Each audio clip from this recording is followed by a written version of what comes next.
देरी से हम मन नहीं खेला गहत हम अपना राजा जी के बुला ले बतनी तो हमरा खुद मन लगे तनी हम अपना राजा जी के फोन करके बोलावा तनी नंबर कितना बजी एसएलएस भैया जी मोबाइल दो तो लावा तनी देखी।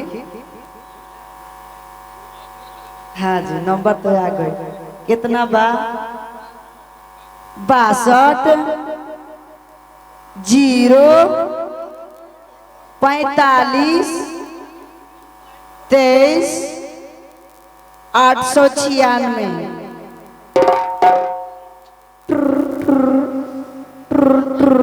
हेलो हेलो हेलो ओ मेरे मिस्टर क्या कहती हो मेरे साले के सिस्टर? अरे आप कहाँ हैं जी? आ रहे हैं ले रहे हैं। जल्दी आइए ना आपको बाबू भैया लोग इंतजार कर रहे हैं।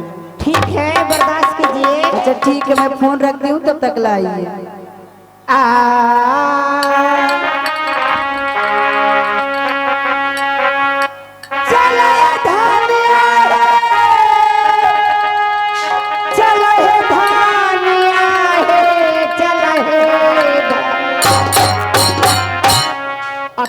खेत में रोपनिया चल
मेरे मिस्टर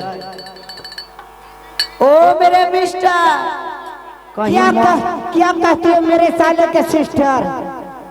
आपको मैं इतना देरी से कॉल कर आवाज लगा रही थी तो आप क्या कर रहे थे जी? मैडम साहेब बोलिए। आप जब फोन किए आप जब फोन किए मैंने की तो मैंने पटना स्टेशन पर चलाए। स्टेशन पे? हाँ अच्छी बात है आगे बोलिए। पटना स्टेशन पर आए। यस जंक्शन तो सभी लोग ले रहे थे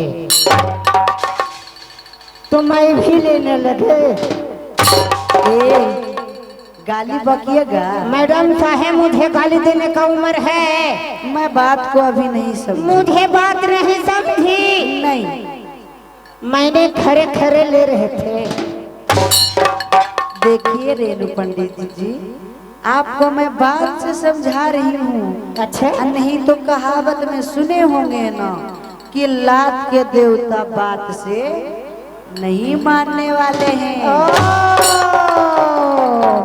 मुझे बात नहीं समझी ना। मैंने आधा भीतर आधा बाहर करके ले रहे थे। तू औरत के बारे में जानबे न कर ठहरा तोरा जानकारी दे दी हम। क्या बोला तनी फिर से बोला तो। मैंने आधा भीतर आधा बाहर करके ले रहे थे।